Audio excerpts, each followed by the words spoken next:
I've been reviewing the Earth 1 graphic novel series from DC Comics, and thus far, they have been freaking fantastic. Now it's time to jump into Wonder Woman Earth 1 Volume 1. Do the good times continue? Let's talk about it.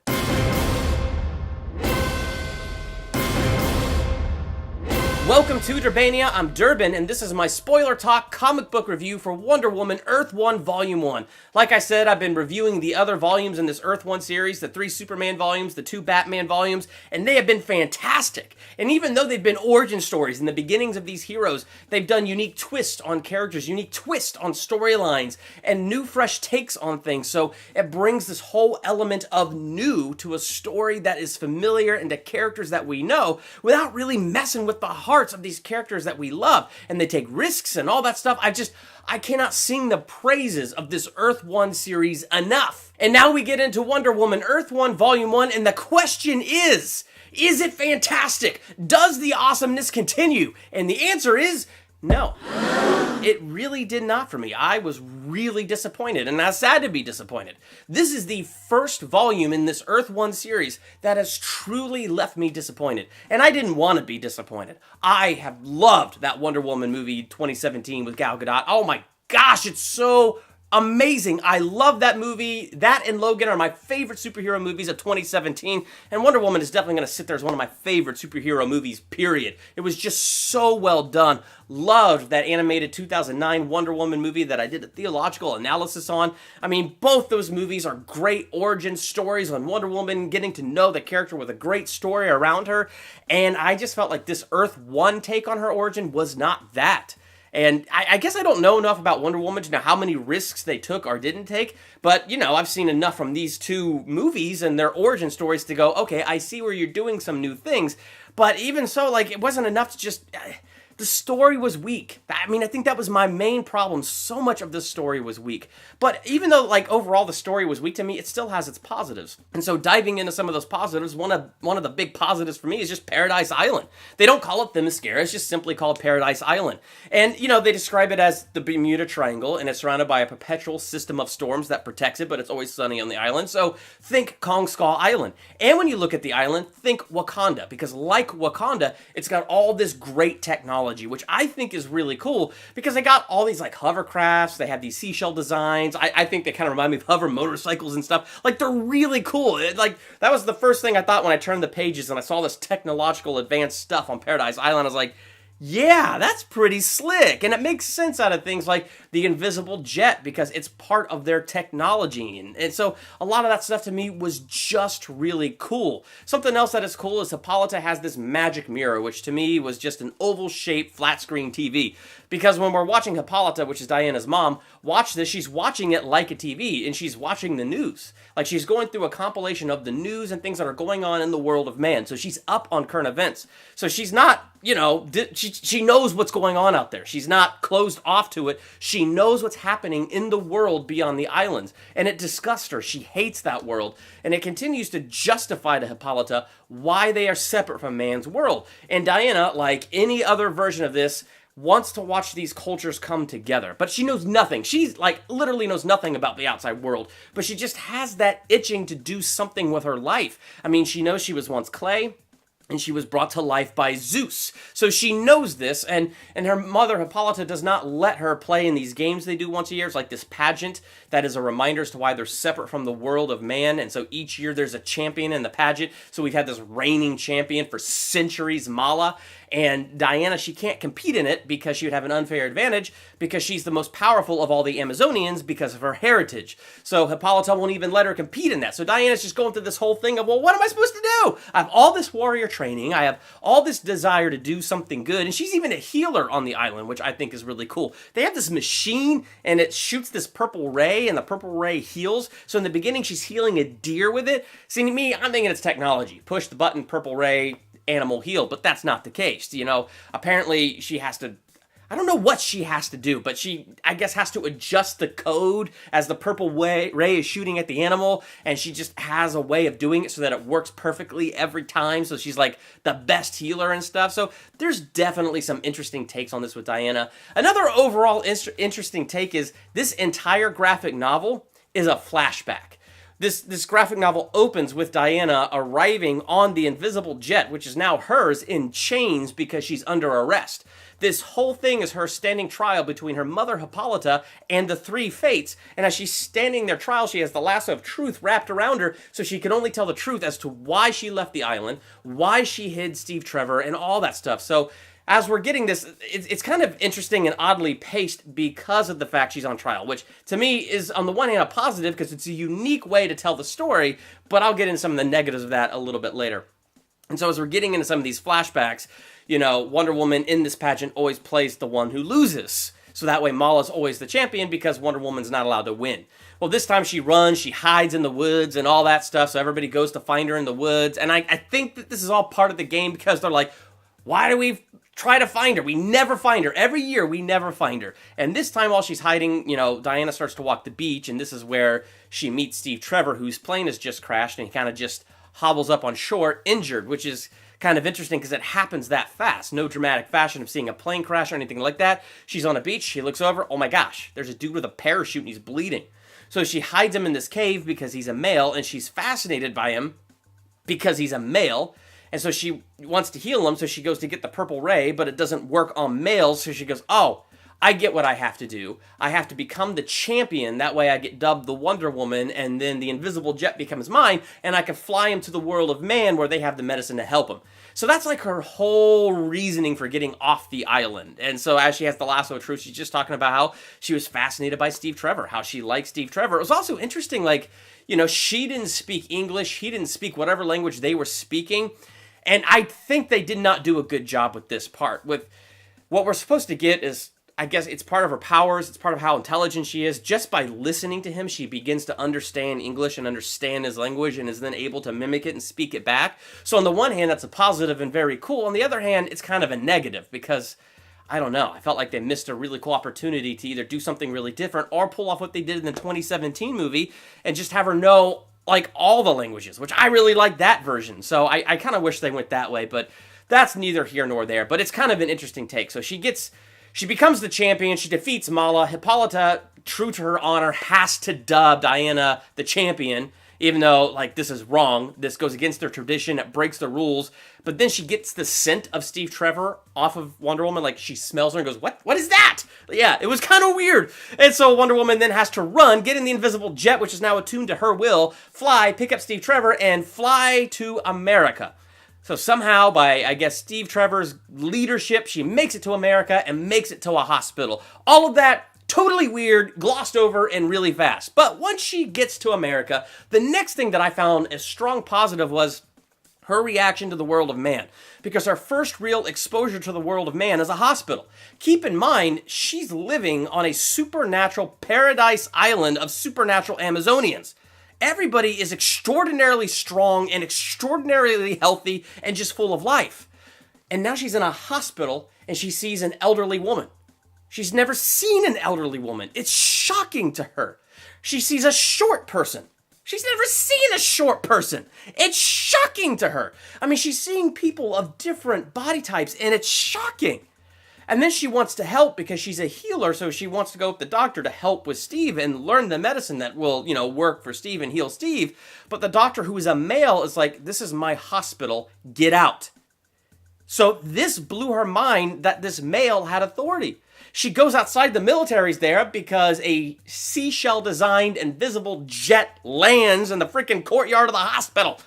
They have a little bit of a throwdown, but nothing big because her goal is not to hurt anybody. But again, she's seeing men as generals, men as leaders. So it's interesting to see all this shock and all, and I thought that was really smart, that overall her first look on humanity outside her island was a hospital. And then her second look on humanity is this storm comes in, it hits this bus full of sorority girls, lightning hits the bus, and the bus goes over this bridge, and Wonder Woman catches it and saves them, and she becomes friends with the sorority girls, and Beth, who is one of the sorority girls, like, becomes her best friend, and Beth is heavyset. And this kind of blows Diana's mind. She's like, this is so strange, the world of men. And I get the sense in the comic, it's really not trying to be insulting. We're just really trying to get the sheer shock and awe of what she was experiencing, seeing this world for the first time from her perfect world. And so now she's seeing a world with imperfections. And it's like, it's such a weird and crazy novelty to her. The other thing that I thought was interesting is they did a unique take on Steve Trevor, and he was black. And what was really interesting about that is, as Diana's standing trial, they bring Beth in to testify, like they capture Beth, they bring her in. They also capture Steve Trevor and bring him back to the island and have him stand up and testify. So one of the things he talks about, he goes, hey, guys, I know about inequality. I understand your anger, okay? My ancestors were slaves and enslaved. And so it was interesting that they brought that tie into it. So I thought that was a positive, to show, yeah, he's a male, and traditionally he's not allowed on this island, and all males should be killed. But here's a male on the island saying, no, I understand inequality. I understand the struggle. I get it. So that was a really interesting take that they did. And that's all I got for the positives. For me, from this point forward, it is just all negatives. And one of the biggest negatives of this one is part of this huge festival that they have every year where they remind themselves that they're not part of the world of man. They have this thing called the Rapture of Diana, not Princess Diana, but the goddess Diana. And it's basically Girls Gone Wild on Paradise Island. That is exactly what it is. And it's not like the comic book panels here are super dirty or explicit, but they're extremely suggestive and suggestive enough. And all I could think of is while I'm reading this and seeing this Girls Gone Wild crazy festival is, okay, yeah, I get it. It's an island of all females. They're trying to show us the culture. They're trying to build a mythology. They're trying to show us what it's like all the same sex living on this island. I guess I can get that.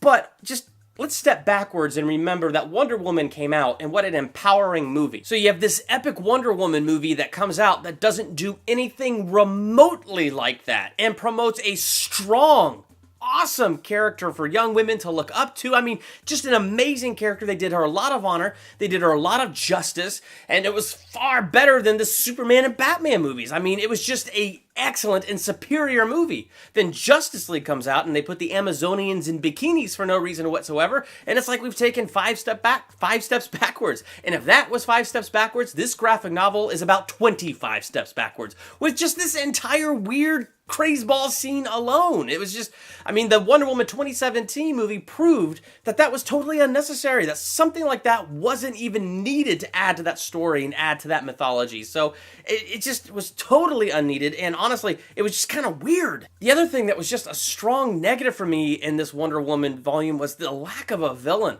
One of the things that has made the Superman volume so good and the Batman volume so good is the villains and the unique takes on the villains and what they do with these villains to take our heroes in different directions. And it was really cool to have them be up against these villains, and then these villains kind of just push them in new directions and push them to do new things. And I get it. We have Diana leaving the Paradise Island for the first time in her life, so that's already a push in a new direction.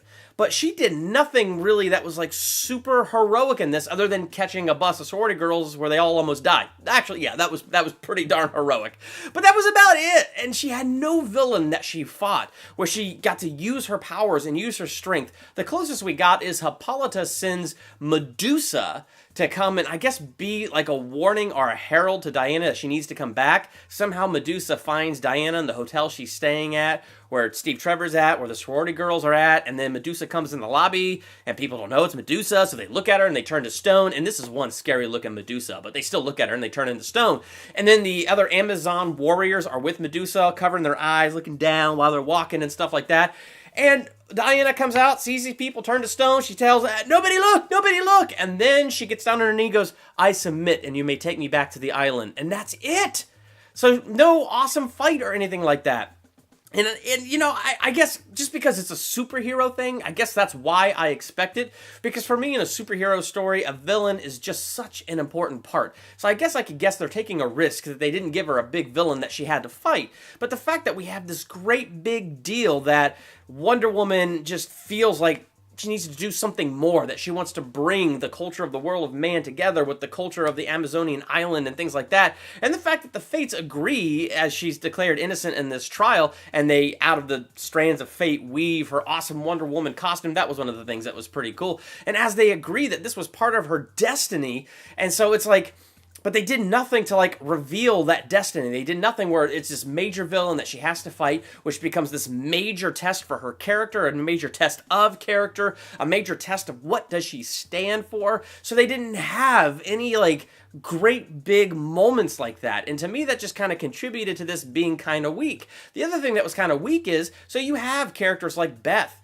and you could tell just by the writing, like, this is a funny character. She's got good humor. I mean, you got Steve Trevor, and he's a very likable character in the scenes that he's there. But like the other comics where you have Batman and Alfred building their relationship, Killer Croc had such a small role in Batman Volume 2, but they wrote it so well that they built a good, strong base there, and it was really good. I mean, they built all this stuff with Superman and his relationships, and they do such great jobs building that. And I feel like what really threw that momentum off for this was the fact that all this story was a flashback as she was standing trial. So something would begin to happen, and then we'd cut to her back on trial and fast forward to something else. And so I would have liked to have gotten to know Beth better. I would like to have gotten to know Steve Trevor better. There's a lot of characters I would have liked to have just gotten into more, and I don't feel like they got into these other characters or built these relationships the same ways that they built them in the Superman and Batman graphic novels. So, I mean, that's some of my biggest negatives. One thing that was kind of interesting, but I don't know, it was weird. So it turns out Zeus did not create Diana in this whole thing. And that was interesting. That was a big risk, and I thought that was really kind of cool. But yeah, Zeus did not create Diana out of clay. At the opening of this graphic novel, you have Hercules, who has Hippolyta with a chain around her neck, and he's treating her like a dog. And I guess he stole her girdle, making him invincible. Like, I just felt like this was so poorly talked about.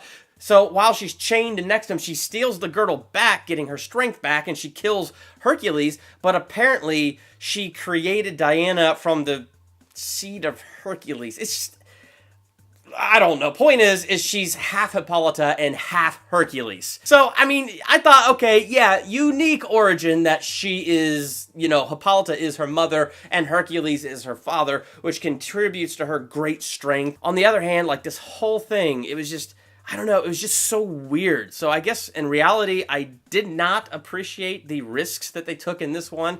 The lack of a villain. I mean, my goodness, the two origin stories I've seen of Wonder Woman, her fight with Ares is so quintessential. It's so crucial.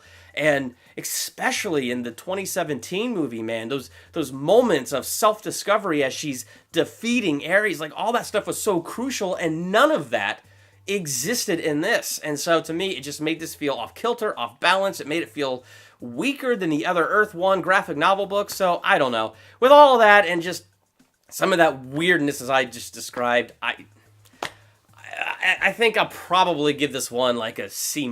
It just, yeah, this one really did not stand out to me. Not quite in the realm of failure, because those positives I'm named were pretty positives. I mean, like, it's the Earth 1 series, and they're overall doing a really good job. It's just this particular one was not there for me at all.